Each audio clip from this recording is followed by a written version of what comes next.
The ingredients for a great grilled steak: extra virgin olive oil olea, tere sacre, lemon juice, black pepper, ribeye steak. Black pepper, touch of extra virgin olive oil,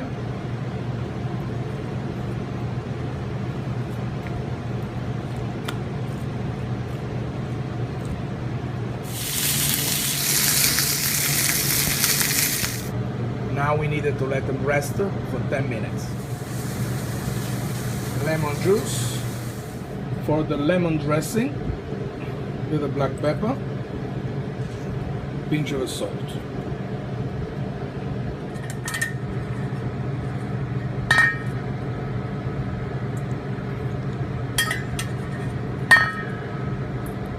Two tablespoons of lemon juice. Mix it up nicely.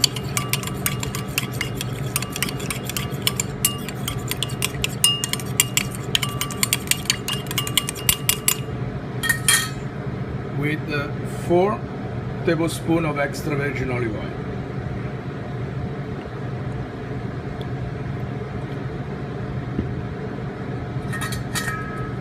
Mix very nicely.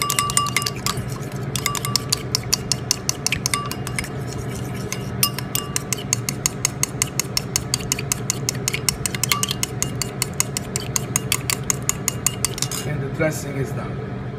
Pinch of salt. Remove the steak into a cutting board. Save all the drippings in one corner, mixing with the dressing.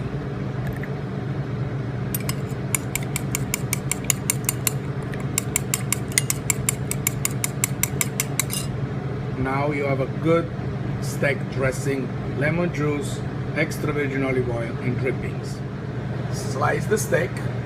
Position in a nice plate and use some of the dressing.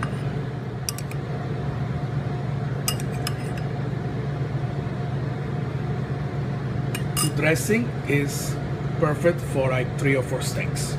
So 2 tablespoons of lemon juice, 4 or 5 spoons of extra virgin olive oil, a pinch of pepper, and a pinch of black pepper. Are you sick of government lackeys who say you didn't build that? Are you tired of elitists who think you need a government permission slip for everything? Everything you do is an A to B conversation, and the government should see their way out of it. Create true free markets by adopting the BIPCOT No Government License. The BIPCOT No Gov license allows use or modification of any product, service, or software except by governments or government agents. Go to bipcot.org. That's Bravo, India, Papa, Charlie, Oscar, Tango.org.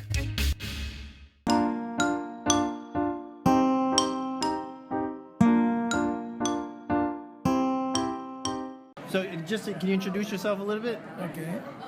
So, Chef Marcello. Chef Marcello's of Suffolk, New York. And what is your the effect that you see minimum wage on your business and how it helps, how it relates to it, how you're able to operate your business? Well, minimum wage. There is really such a thing as a minimum wage because you can have $10, $15, $20 an hour. Really doesn't matter, right? Because if people cannot afford an apartment, doesn't matter if you give them $15 or $20 an hour. So I think what they do, the politicians, they need to working on the houses, because the house is the most important thing that people should have. Everyone should have a house. So if the house is affordable, okay, then everything else can be affordable. Right. If the house is not affordable, then really doesn't matter what minimum wage you give. Right. But if you give a minimum wage to a student, then nobody will hire them if they cannot afford to have people working. Right. If a business doesn't make enough money to survive, they will not give any minimum wage. They will figure it out how to open a small amount of time, right, and shorting in the staff. So really, you got to fire some people. So really, exactly. So it really doesn't matter. I think what they needed to do, the politicians, they needed to have a line veto from town to town, from place to place, a touristic place where there is a tourism. You can say, okay, you know something, let's make the minimum wage a little bit higher because it's a touristic place. A place like Saffron, there is nobody coming in. You can't go in and do the same thing as Nyack or let's say Lake George or let's say say New York City. You cannot have the same minimum wage in every places where you go. But again, to me, a minimum wage should be as much as it could be, as long as people will come to the restaurant and pay the prices for supporting the minimum wage. But my politics is the house. You can always take a bus. You can always do a bicycle. You can always eat home. You can always eating small things, right? You don't have to eat too much to be alive, but you need to live under a dignity of a house. So the politicians should not raise a minimum wage, should find places where you have affordable houses. And that is the key of the whole politics. Because if you charge somebody $1,500 for 2 bedrooms, you do the mathematics. Even at $15 an hour, 40 hours, maybe the spouse has children, they cannot go to work, but even if they work, you work overtime of another 20 hours at double, right? Still cannot afford a $1,500 apartment. So until you find an apartment affordable to $600, $700, then the minimum wage will work. But raising the minimum wage, and you still keep the houses of $15, I mean of $1,500, $1,200, will not effective because everything will raise. The linen will raise, the eggs will raise, the bread will raise, the salad will raise. Inflation, basically. Everything will raise. Right. And nobody will hire anybody. And so you were saying before how in your experience the minimum wage hurts the poor and the lowest skilled. Absolutely, because the corporation are the only one to be able to afford because they micromanaging everything, they microwave everything, they put the people to a short order cook to cook your meal. You know, they have it ready to go. They pop in the microwave and you go into the restaurants and you just do. Well, sure. What else do you think they're gonna do? Right. Look at these Applebee's. Look at the Grand Lux. Everything is portion control. Everything is made into, the cook only has to 1, 2, 3. So the mom and pops or guy like gourmet restaurant, not me too much because I'm already arrived to the point where I am already above this. But who is going to be the new generation? When I opened the restaurant, right, was 1986. The bathroom, they didn't to be handicapped. You didn't needed to have the fire sprinkler. You didn't to have so many regulations. So today, who's going to be able to open up a restaurant? Exactly. You're telling me, and with and if you needed to hire your staff, and the minimum wage is so high, how the new guy, the poor guy, is able to eventually own a restaurant? Only the corporations. Exactly. So then, there's so many hurdles that they have to go through. So who you helping? You don't help him to the American dream. I came from Italy. I got the American dream, but who are I going to pass it through? Yeah, they're crushing the smaller entrepreneurs and business owners. Exactly. They're not allowed to start. So exactly. So you take it to as the people want. I'm not a Democrat. I'm not a Republican. I'm not even an independent. I am what they call common sense. Okay, common sense is what it is. It has nothing to do with the big. Because I think in any society, it's economics, it's business. Listen, any society needs to have a balance. A little bit from the right, a little bit from the left. Okay, you balance it out and you meet them into the center. Okay, because the center is always the one it works. Because too much to the left, nothing happen. Too much to the right, nothing happen. Because you have the oppression over here, you have the thing. In the opposite, you have the same thing. Has to be an happy medium. Any businessman, any good owners, okay, wants his employee to be good, right, to be working, to be productive. But you needed to make it available. You needed to have the incentive of the leader to be coming in stronger and create. That's all. So how do you feel when the politicians tell you how you should run your business through these laws and regulations? Like, how does that... Listen.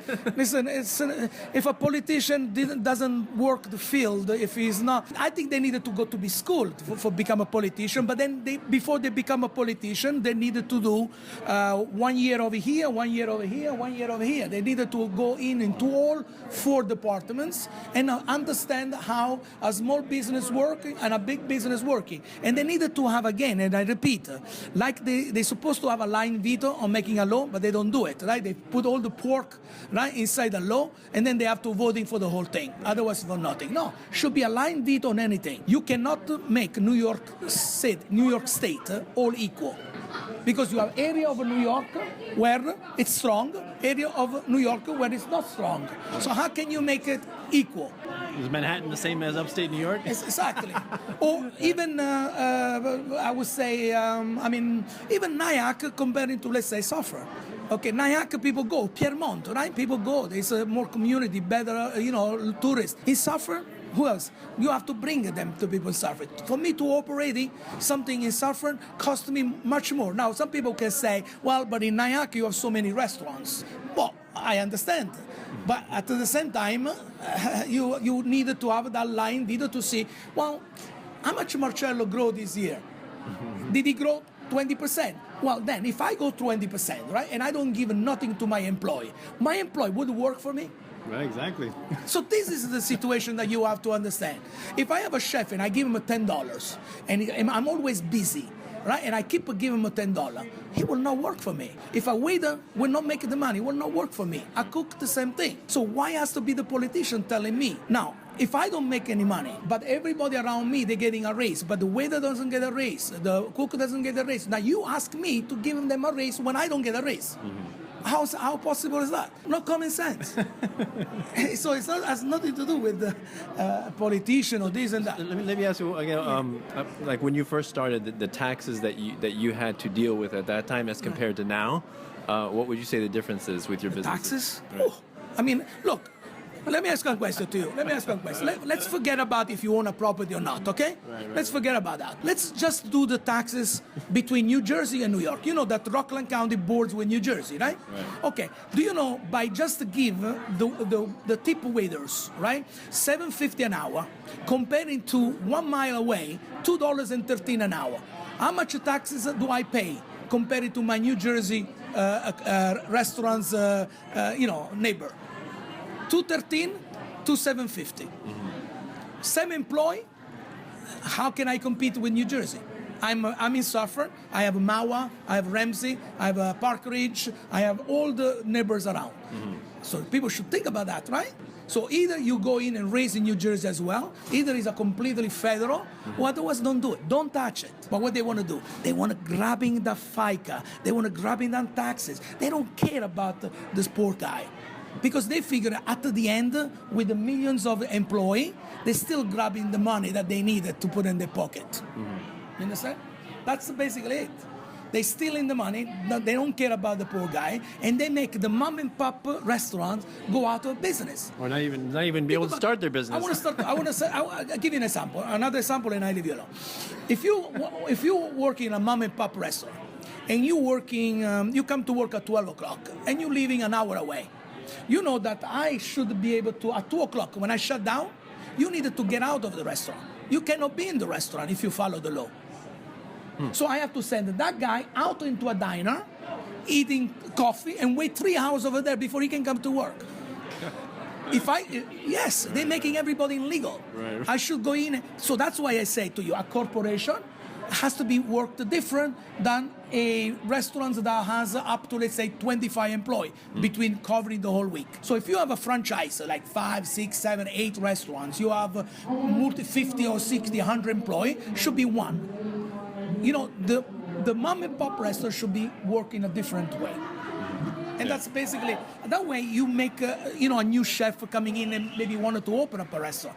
Today, they have no that chance. There's no chance. Yeah, they're killing the small businesses. Yeah, including my restaurant. My restaurant is very hard to be able to sell to like a regular chef. Right. Only a corporation can run the restaurant, or you needed to completely knock it down and do something else. So just before we wrap up, I just want to make sure. So you started in 1986, and how many restaurants do you have now? Oh, I have 2. One in New Jersey, one here. One in New Jersey, 1 year. I had many, but it's very hard to run it. After so many years. Yeah. Okay. And you're trying to get out of the business now? You're trying to pass it down? No, it's not a question of get out. It's a question that when you're arriving to the point where you're working with a very small percentage of everything. I mean, there is, you're getting older, 30 years, you need to revamping, but how can you revamping when there is for the last 8 years, there was no profit in the restaurant business. So you're not able to grow? If I didn't own my building, I would be already out a long time ago. Wow. Absolutely. Really? No, There's no way that you're able to do all that. All the regulations and all the Regulation all the laws. increasing food and we haven't OSHA and all that? listen, no, but not much. We haven't really recuperated the economy since 2008. Even if you raised, right, let's say you went, oh, but look, we employed another 100,000, the economy is much better. Yes, but the same guy that 8 years ago, 9 years ago was making, let's say, $70,000. Now he entered into the job with 50. And also he has 8 years of credit card fee to maintaining himself. So he's in debt of another 100,000. So now he make 50,000, $20,000 less, in debts of 100. He's not going to come to my restaurant. So yes, he's employed, but at what money? Is employed. If a kid comes from the college today, right, and you pay the college, right, and he will probably get out of the college and make it $50,000, right? He spent 180 to go to school, right? Okay, now he comes at 35. Okay, how is he able to replace my customers that went into Florida at 65? The last 8 years, there hasn't been no change. So a good restaurants will not be able to survive. Who can surprise is only the corporations. And The this established. and the politician makes only them to be available because the mom and pop won't be able to operate it. They basically write the laws and regulations that. No, but you see, I can tell you that they don't even do it in purpose. They're just stupid. They don't think. Okay? For them, they thinking that they do help. Right, because some people say, well, we didn't get a raise. But excuse me, if I give you a raise, I needed to put a raise on the menu, right? Exactly. If I take the tip away and I pay salary, what kind of salary you give it to a waiter? If he was making, let's say, $30 an hour, what do I pay him now if I take the tip away? Because if he makes $30 an hour, because he makes $30 an hour in the summer, overtime, extra work, whatever. But otherwise, if you don't know how much you go day by day, so then you have to put him on a salary. So you put a $15 minimum wage, okay, then I give him $20. But he was making 30. So how we, the proverb says, if it's not broken, don't cut. And let individual people make the decision. Or the business owners. It's your business, right? Let the people making the decision. You know how to run your business. Exactly. Leave them alone. Certain business, okay, up to certain employee, right, needs to be left alone. And when somebody wants to expand, it has to be chosen a business per business, because otherwise nobody will expand. Right. It's like when people say, if you make $10 more, you go into a different bracket, right? Yeah, right. Who would make $20 more to go to a different bracket and then you tax him? You get taxed more. So who would take more responsibility for a small amount You're discouraging productivity, basically. Exactly. So it should be what they call them stages, small stages. I give you one more example. I had a cook, right, that wanted to come to work for me.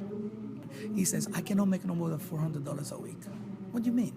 He says, I have an autistic child, okay? I get $3,000 from the state to take care. But I cannot make no more than $600 a week.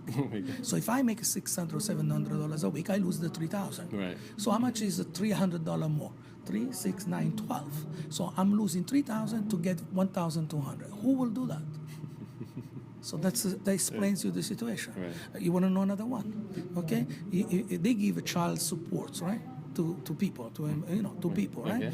And instead of asking at the end of the year the income tax of the person, they ask the last 3 paychecks of when he applied to. So let's say you applied in July or you applied in September. What would you do in the last 3 weeks for you to get the child support or the health insurance for your child? What would you do in the last 3 weeks to make your payroll low? What would you do? You would take off? You will ask somebody to, right. I'm talking about for the people that they work in the business or whatever, they will ask, I want to work less hours. So they make the paycheck smaller. So they go into the month, they show the last 3 paychecks and they give them the okay, instead of looking at the whole year. Right. Yeah, that's the trap. It keeps them in Okay, the so you're telling me what the politicians do if they don't even know that? Even good intentions have the worst effects. So thank you very much. Thank you very much. This is Peaceful Anarchism, talking with Chef Marcello at Nyack Seaport. So hope you all have a wonderful day. Take care.